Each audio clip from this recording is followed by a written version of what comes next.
無線のアンテナを今からつけていきたいと思います。ここに金具を今からつけます。はい、このように取り付けが完了しました。い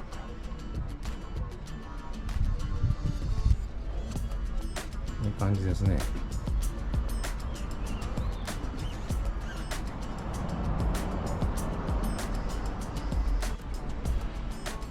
今思いついたんですけど、これが、倒せるようになってるみたいなんで、もうちょっと取り付け位置を考えたら、これ倒せる可能性ありますね。これちょっともうちょっと上に上げた方がいいかな。そしてここに当たらずに折りたためる可能性ありますね。ちょっと検討してみたいと思います。これでなんか全部解決したような感じがします。バッチリですね。倒した状態ですけどね。これ立てたらアンテナが立つと。で、端の下くぐるときは倒しておくということでバッチリかなと思います。はい、かっこよくできました。なんかかっこいいですよね。まあ、レーダーのアンテナついてるのもかっこいいけど、これもなかなかいいですよね。配線は、ここの既存のパイプを通しました。で、この奥に出てくるんで、こうやってつないで、この辺どっかに取り付けるようにした方がいいそうですね。ボンと置いとくんじゃなくてね、どうやってやろうかな。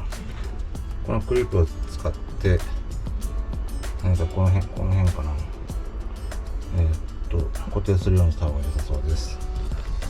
一つだけ宿題ができましたね。あとは解決です。本当はダメなのかもしれないんですけど、アンテナつないで。聞こえた。聞こえましたね、今。なんか。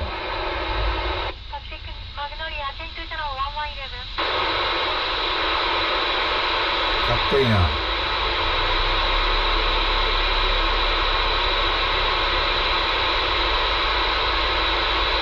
本当はね、電源入れたらダメなのかもしれないんですけど、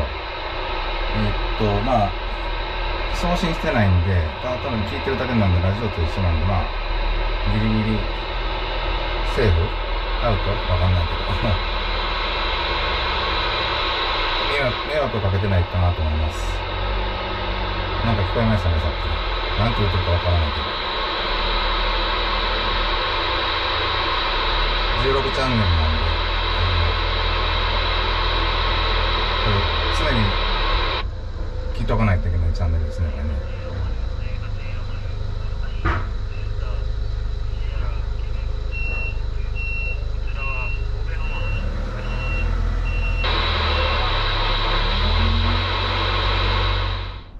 普段はこういう風に倒しておいといてもいいのかなと思うんですけど、やっぱり風の影響でここに負荷がかかるので、これ外しておこうと思ってます。